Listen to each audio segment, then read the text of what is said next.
Welcome to Spark Infinity Office Hours. It is October 17th, 2024. Today, I don't have a presentation for you so much as a 90-day review. And I'm joined today by Jody. How you doing, bud? Good. Thanks for being here today. Yeah, 90 days. Well, a lot of days. Staying consistent. Staying consistent. Yeah. That whole 90-day, like we started with Spark 90 and Oh yeah. transition to Spark Infinity. So that's part of the significance there. I still came up with as catchy of a title as I could, which is Can 90 Posts Change Everything? Cool. The answer is, I don't know. Let's find out. I don't know. I don't know. But this is how it all began. I started posting again to Instagram daily on July 18th this year. I originally created my account on December 7th, 2012, just for reference, anyone who's wondering. And when I started Spark Infinity a little over 90 days ago, I had fewer than 1,000 followers. To be honest, it was probably something like 850. And I got a cold start, meaning I hadn't posted anything to Instagram since February. There are different reasons for that. Clean slate happened in February, but the months following that were also, I was in a transition, figuring out what I was going to do for work and passion in life. The content rollout looked something like this. I talked a little bit about this in, I think, the initial, or maybe even the first ever Spark Infinity Office Hours.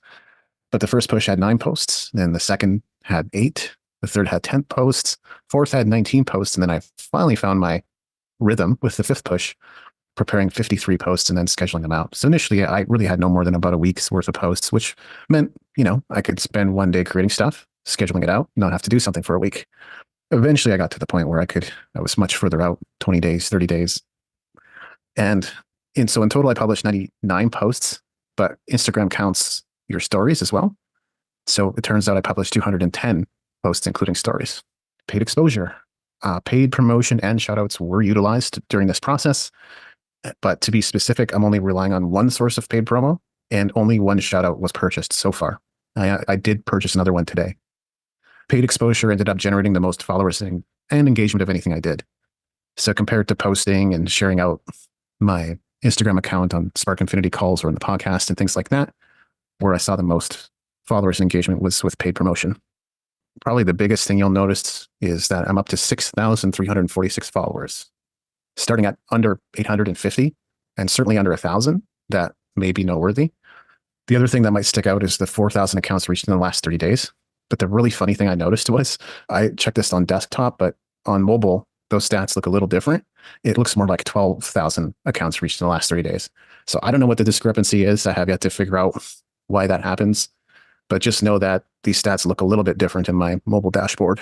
I will attempt to narrate through some of these stats because some people will be listening to this, not viewing it. And so for their benefit, I don't have any huge revelatory discoveries in these stats yet, but I think the more I stare at them, the more stuff I'm going to find. So in the last 90 days, there's been a reach of 9,735 accounts reached. So almost 10,000 people have at least seen the posts. Whether they did anything or not with them is a whole other matter. By content type, posts had the most engagement, and then reels, and then stories. But this is really not a big surprise, given that I created more posts than anything else. Fewer reels, fewer videos, and some stories. And, by and large, I reached more non-followers than followers, which is kind of nice. Engagement number, 8,834 accounts engaged, vast majority non-followers. It's incredible. So I engaged 23 followers, shows how much my old friends care, and non-followers, 8,811. Again, by content interaction, posts had way more engagement by a huge margin, but the reels actually had a pretty good reaction, and stories did okay. Considering I was probably posting 2 to 3 stories per day, that tells me, even though it's kind of worth doing, it's not something to stress over, that's for sure. And then profile, 6,577 visits. Out of those people, 3 people clicked my link tree. So that's not doing much for me right now. And then, of course, the followers are up to 6,351. Instagram provides some other really good stats on, hey, here's the times where people are engaging most on Monday through Sunday. And that will be worth looking into as well in more detail.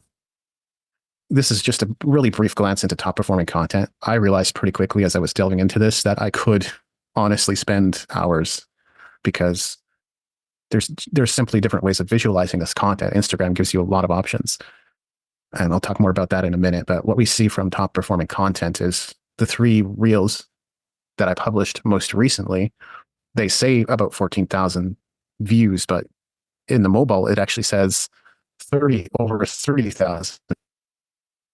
So I think that paid promotion, that's an unexpected side benefit, given that I think a lot of the other content was getting maybe 2, 3, 400 likes max. So within Insights, you can view top performing content based on views, interactions, accounts reached, accounts engaged, and shares. And based on which option you select, you're going to get a completely different view of which content was ultimately top performing. I've really only done a surface level dive of this so far. And in fact, I probably could have spent 15, 20 minutes on this alone if I had spent a little more time looking into this today. But at this time, there is still much to be learned from outperforming content. In other words, the content that did the best. And I think this is the way a marketer would think is if they publish 90 posts, they would look at top 10, top 20, do the 80-20, figure out which ones were working best, and then iterate on those, create more like it. Looking to the future, I've already planned out a bit of content beyond those initial 90 days. I'm going to adjust my strategy, just like I said, looking at the content and figuring out what worked and what didn't. Incorporate more visual media, reels and videos into my content schedule. That's already starting to happen. Use more humor in my posts. In settings like these, it may not always come across, but at play, I have a sense of humor that, while does not appeal to everyone, does appeal to a certain demographic. And focus on what I'm good at. And I'll talk more about that in a moment. I'll share a few lessons and discoveries. Creating and publishing content did not always spark joy on this journey. Consistency can be like that, though, in my experience. I really have no problem coming up with new ideas, and I definitely had some fun. But at times, generating and editing captions kind of felt like a chore. At first, it was fun. I was writing it myself, and then I decided to start using Claude.ai, which I love. And then I made a prompt, and then I tweaked the prompt, and then I kept tweaking the prompt, and that was kind of fun. Once I settled into a groove and was kind of getting what I liked, it was less fun in a way. Next lesson or discovery, running multiple promotions simultaneously makes it harder to measure where the results are coming from. So this realization comes from running the ongoing paid promo alongside shoutouts. It's much better to isolate your promotions, and running them independently would make it much clearer what results you're getting from each channel. And this was a timely and super important discovery. I'm really not good at all aspects of marketing. I shared in an earlier video on fine-tuning and micro adjustments that I've been learning and trying many things simultaneously in my business. And this had a really great benefit. So spreading myself out like that and tackling different aspects of my marketing, it taught me that I've got pockets of genius where I operate exceptionally well, but many, many other areas where there's no fruit on the tree to speak of. Let's start here. I'm great at writing, but in a sense, I suck at blogging. Neil Patel gets over 500,000 visits per day to his website, sometimes 600,000. He's amazing at blogging. I've had sites that got me over 1,200, maybe 2,000 visits per day at a time. I've never seen six figures. And him and I even started blogging around the same time. I think he was maybe a year earlier than me. I'm great at interviewing people, but I suck at podcasting. I have trouble sticking to themes, staying relevant to my audience, weaving narratives, knowing the difference between content that will work versus what won't. James Schramko has earned over 5 million podcast downloads to date. I've only got 110,000. I don't want to say only, it's still an achievement. But again, James and I kind of started around exactly the same time, 2009. Basically, I'm not especially good at blogging, podcasting, YouTube, SEO, social media marketing, email marketing, affiliate marketing, market research, competitor research, and on and on. I don't say this to point out my flaws, as I've helped my clients, I've helped my customers, I've helped my students achieve amazing results in their lives. Crowdfunding campaigns, independent radio campaigns, social media campaigns. I've even had my own moments. There was a blog post, a single blog post I wrote that generated thousands of views for me, maybe even more than that. So in isolation, I've had my successes. I'm not saying that I haven't, but I would say on the whole, with how much time, effort, content that was produced, advertising, all efforts combined, I've had only a few breakthroughs in these areas. The good news is I'm discovering my pockets of genius. So I'm actually skeptical that I have 7. I think it's more so that some of these are interweaving with each other. But my superpowers, which I'm calling the Super 7, one is creating content. I don't have any trouble with this. I can come up with ideas. I can move from idea to concept very quickly. If I know what I want to say and what I'm writing about, I can have a great blog post to pound it out in the next half an hour. So I can adjust content to scale too. I can create something small and quick and digestible and fun. And I can also create something long form, like some of these presentations have been. Like I said, interviewing people, that multiple people have come to me and said that, gosh, you're just one of those guys. You're able to bring things out of people that they just wouldn't otherwise share with the world. Sniffing out opportunities and monetization streams. I've virtually never been accused of being unaware of what's available in terms of various income streams, whether it's in my business or a business I'm considering or helping others find them. I know where to find them. Identifying opportunities and gaps on YouTube. I actually now have proof of concept because I use my framework, I use my process, and I've only done it once. However, when I did it and followed the process and did my research and found the keywords and found a video gap that I could fill, it led to 40,000 or 50,000 views on a single video. And I know I can do that again if I focused on it. That's the key. Collaboration and contribution would be the next superpower. I'm still looking for the exact languaging or terms to describe how this works or what this is. But in other words, I sometimes see opportunities. There's a YouTube channel where they were playing a video game and they were talking about this sound effect that they really loved. And I decided, hey, because one of the presenters or one of the hosts said, you should put music and a beat to that, or someone should, I decided I should be that someone and put music and a beat to it. And I submitted to their channel and he emailed back and said, this is hilarious. I'm going to play it on the next live stream. That live stream is happening tomorrow. I am now spotting more opportunities like that where I can insert myself into the conversation and or be of contribution or enhance what they're already doing. Novelty and humor, not to say that those things are the same necessarily, but in the same way that I just talked about contributing a song that is ultimately hilarious and funny, I can inject and use that in my content. And people have come to me and said that's one of my key strengths. Then I would say webinars. When I give webinars, and it has not been that often, I usually find people are eager to work with me. And so even if I have like a small number of viewers, like 5 or 10 people, three to 5 of those people would be like, hey, David, tell me more about this. Can you build me a website? Do you want to work with me? I'd love to get your ideas on this. So whenever I do webinars, I see good things happening. So it's really clear to see that where I should be putting my time and what I should be relying on with team, what I can do and what my superpowers are versus the things that I want to delegate or outsource or give to other people to shine. And this may not happen immediately, but I'm going to be gradually chiseling away at the things that I shouldn't be doing so I can spend more time, for example, creating videos that gets tens of thousands of views. So thanks for joining me for this review. As always, you can follow me on Instagram at David Andrew Wiebe. And are you currently struggling coming up with marketing ideas for your music? Are you tired of trying to figure out the social media game? Are you tired of trying to build sales funnels that don't work and don't lead to the results you want? If that's the predicament you're in, you'll want to check out my new book, The Renegade Musician. It's available on Amazon, Kindle, paperback, and hardcover. So Jody, what are you taking away today? Oh, it's just good to review. I think some of us just don't. There's the work that you put in and then what you have from that work. So if you don't review it, and you also don't share it, then there's nothing. It's going out to wherever it goes. There's no acknowledgement of what's completed. Definitely. And this is what I'm realizing more and more about marketers. They're the kind of people that will analyze every tweet, every Facebook post, every Instagram post, every YouTube video. They'll have all their numbers in the spreadsheet and they'll connect the dots and they'll be like, oh, here's something. And you'll be like, I have no idea how you made that logic leap, right? Yeah. But without having done it yourself first, you may never make those connections either. So there's value in doing it yourself and also letting true marketers see what they see in it. Yeah, I think there's always like what I'm seeing too is like, what do we have financially in our time? I mean, somebody said it to me a while back, which is something I'm still working on myself, is like, how do we trade, instead of trading time for money, how do we trade money for time? I think that's the way that it goes, so that it's not always like you're limiting yourself. I think you can do it anywhere. I've been noticing the town that I live in. I'm like looking up there. I'm noticing the town that I live in is unique, and I think there's a market for unique things. They just need to stand out more effectively, and there isn't any proven cycle to that.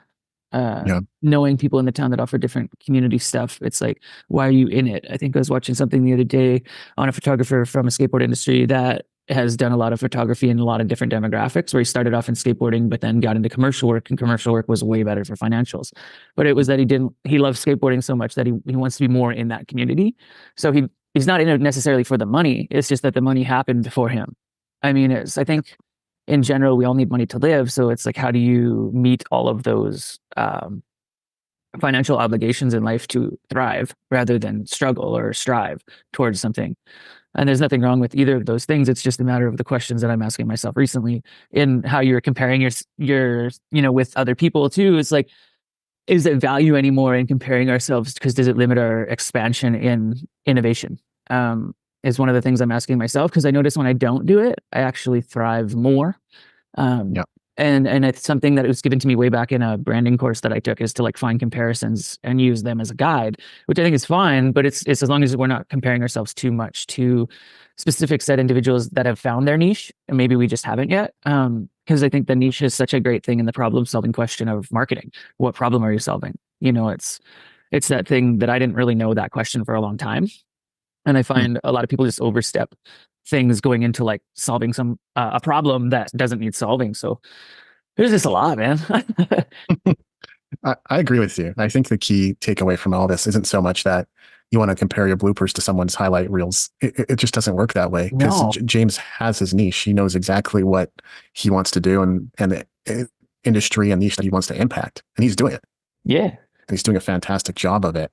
As creatives, you and I have both shared this. It's not a curse per se, but sometimes it's not a blessing that we have so many interests. Yeah. I've always loved skateboard. And I love watching people skateboard. I don't do it well myself.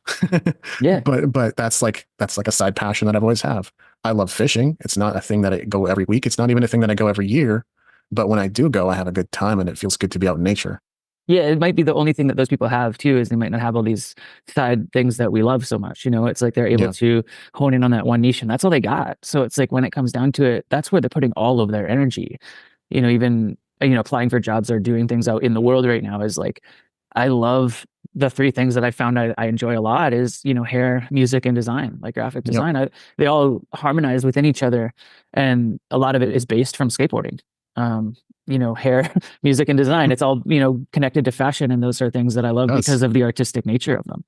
So Yeah. it's a self-expression thing, and it's it can get muddled. I think a lot of, but I think there's a clarity, and I think there's a clarity in discovering who you are, and it takes a long time. Yeah. I mean, in age is age. I think we can use it as a guide, but again, if we compare age to like some people I know that are younger than me that look older than I do or act older, so it's like, I just don't know, like in their health or their being, there's so many things that just are so superficial, I guess you could say, if that's the word. Yeah. And that's where I ended up finding a lot of value in spreading myself out, even if it's like not as a permanent arrangement, just right now, Yeah. to go and see, like, is it right here, or is it over here, or do I enjoy doing this? Like, I would have SEO reserved for Mondays, and I would have social media posts reserved for Tuesdays. And then on Wednesdays, I prepare something for Spark Infinity. And then Thursdays, we'd record Spark Infinity. And then Friday, I'd post a podcast. And Saturday, I would send an email campaign. And it obviously got to be a lot of stuff. Yeah. But the thing that was discovered through that is like, whoa, hold on a second. There are some things that I do extraordinarily well. And if I just gave myself the time and space and didn't have so many things to do, I could actually do those things really well, and then find other people in different strengths.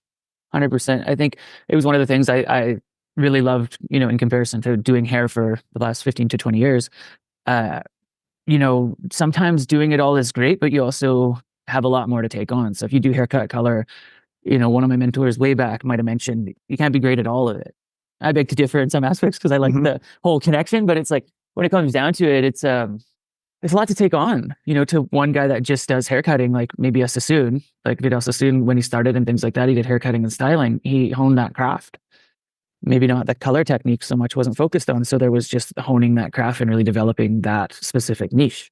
And that's what made the difference. Yeah. In a workplace conversation, a lot of people were saying, gosh, you kind of know a bit about everything. And if there's something I need to ask, I know I can just ask you. So I've definitely developed into a well-rounded generalist. But the funny part about that is I can play circles around 80% of guitar work that's out there. Yeah. 15%, if I worked at it really hard, I could learn it. The other 5%, I don't know. I may never approach that. But that's how I feel about writing too. I could write around 80% of ChatGPT even and make something way better. But so like I'm well rounded, and simultaneously there's at least a couple skills that I think I do excel at. Yeah, I think if you can harness that, looking at that now that you know that, what will you do with that Right. information? Because it's like I see freedom in that personally on this side, Mm, because there's you looking into the camera and then us looking back at ourselves, but then I'm on the other side of what you're saying and I'm absorbing it over here differently than your perspective or point of view. yeah. And I see freedom in with you in understanding, and I'm inspired to discover that and have been personally on that journey as well. Is like I can do a lot of things. Like I've worked in a ton of different industries and things like that. What am I great at? It is a tough question sometimes because it gets so strewn in that. But I've definitely, with the new launch of my website and going with a new approach to social media with just Jody Lubin and the new band side of things, it's like I'm starting to see a friend of mine mentioned put it in a shoebox. Like if you have Yes. a lot of band ideas, which we used to have, we would put it in a shoebox and we put it over here. And I was like, that really hit me recently because I was like, holy shit, okay, like that's crazy. I could do that. Like, and now it clicked, and it's years later. Like I'm talking, this was like 5 to 7 years ago, and it just clicked like recently again where it came up, and I was like, I could really see that I can do that now. Whereas before, I wasn't as aware. Like you said, I would be putting all my time in different areas and not be able to Mm, cleanly put it in that shoebox, put it over here, and come back to it, or never come back to it. yeah. Yeah, so it's pretty cool. You, I think you mentioned that last time too, and it totally stuck with me. I sit here and contemplate it too, because I think it's spot on and it's a really neat concept. And to your point, like I actually do feel a lot more freed now. Yeah, I think, you can tell. yeah, the work that we're doing right now is maybe not work that we'll be doing forever, in the sense that we have Spark Infinity going, and I can see maybe a year ahead. Beyond that, I don't know. Maybe someone else takes over these calls, or maybe they just don't happen. I don't know. Right now, we're doing this, and it's fun, and it's cool, and it's novel. But like, yeah, I'm going to start liberating myself from things that I don't really need to do. Well, it's One thing important that, too. I think it was on the last one or the one before last that we did, where you mentioned identity shifts, and we looked at that. yeah, Looking back on the previous posts and taking a gander at that, I think it's important not to disconnect too far away from these things, because when you can notice the identity shift, if you put things like my partner would always say, you want to be, people are around for a reason, a season, or for a life, and I look at that in yes, all things now, and nobody ever told me that, so I just thought everything was forever, like family is forever. So people told me that, I got into it, and then when all family left, because I came from a gigantic family, I was mad heartbroken and I didn't know what was happening because I was like, families live forever and bought into this thing. And then I'm like, here I am that's standing like by myself, and I'm like, what? that's like my joke earlier about like my friends not really doing anything to follow me anymore. Well, that's But it's pretty much true. Like, if you're not reinventing yourself and you're not innovating and you're not reaching new people, then you're pretty much stagnant. And that's the challenge, that's I how I think. feel. And social media, I think, really puts that present. And you made a really good push. And I mean, it's huge value in seeing what you have now to what you had then, like how many books you'll sell and how many things like that and where this goes from here. It's really cool to see that and how to utilize. I think you've really, Hair introduced me to the email list, but also music from back in the day. I think we've lost some of the main amazing things, maybe not lost them, but the simplicity of going to a show and signing up to an email list. It sounds so like almost exclusive back then. It was like, oh, I get to be on an email list. It was like getting a sticker or like getting something else after the show that you went to like keep engaged with the people. And now I just feel like there's so much content available that it's like, is there even value in all of this? And that's the thing, is like I used to love it, and I still love Yeah. getting certain emails from people, companies that I follow and things like that. But now it's just become such an overwhelm of everybody doing it that it almost is like taken away from that exclusivity. It's like everybody's doing it. Who cares? Yeah. So that's like, is it more of a nuisance than a niche? I guess you could say the two ends. Yeah. All I know is that like email marketing is supposedly you're supposed to get $1 per subscriber per month. And if you have a really good list, it's going to be more than that. And that's just never been my experience. So I'm like, and I don't think I was utilizing my list wrong, as it were. No. I may have had a slightly bad list at times, or not the best quality list, but nevertheless, over the years, I must have collected 6,000 emails. So to me, it seems reasonable that more people would convert and engage and be interested. But yeah, you don't know. And one of the things, like I started uploading stuff to my music channel on YouTube recently, and I just posted 2 videos initially, and then I was like, oh, 20 views, 19 views. Maybe there's a slight appetite for my music again. Mm-hmm. So, because I have a huge back catalog that I haven't really done anything with, started publishing more every day. And then it was 40 views and 30 views, and sometimes back down to 7 views. But I was like, some of this stuff is doing better than what I'm supposedly doing on my main YouTube channel. So It's funny sometimes. But yeah, I do wonder if we've in a way devalued everything by putting it all on the internet. And the flip side of it is there's got to be an upside to that too. It can't be all downsides. No, I think it's like the first word that came to mind when you said that was exposure, and whether that's a Yes. good thing or a bad thing. I mean, not to put, there's also the middle ground, right? Where it just is.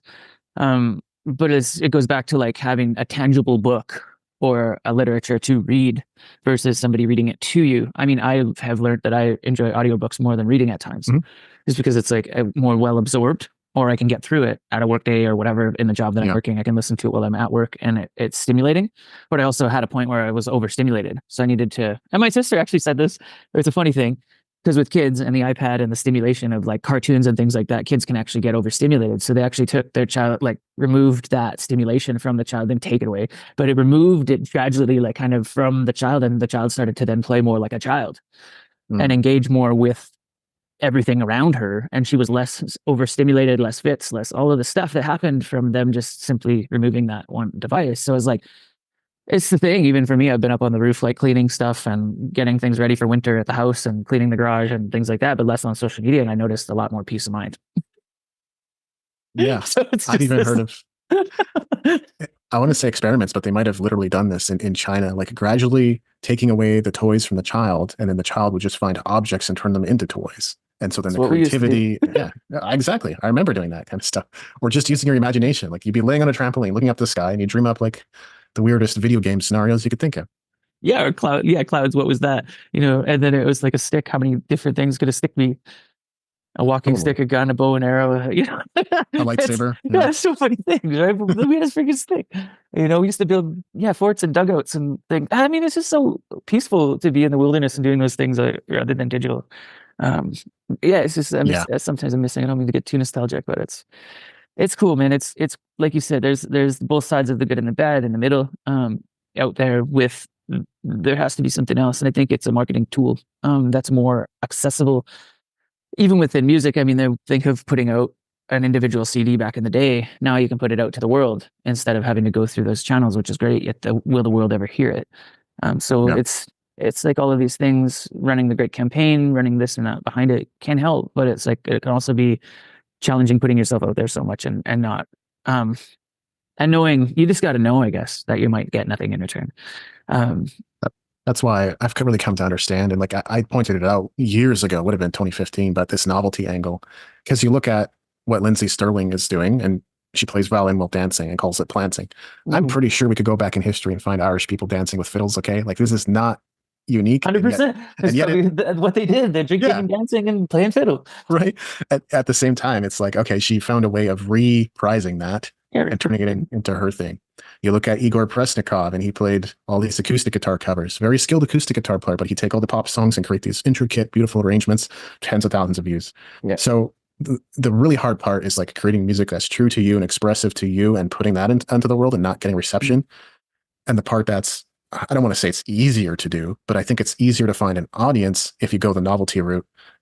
Even like Weird Al is another great example that I was thinking of today. Yeah. And Novelty I versus love comparison. Weird Al. Yeah. Yeah, yeah. Some of the best concerts I've been to have been Weird Al, honestly.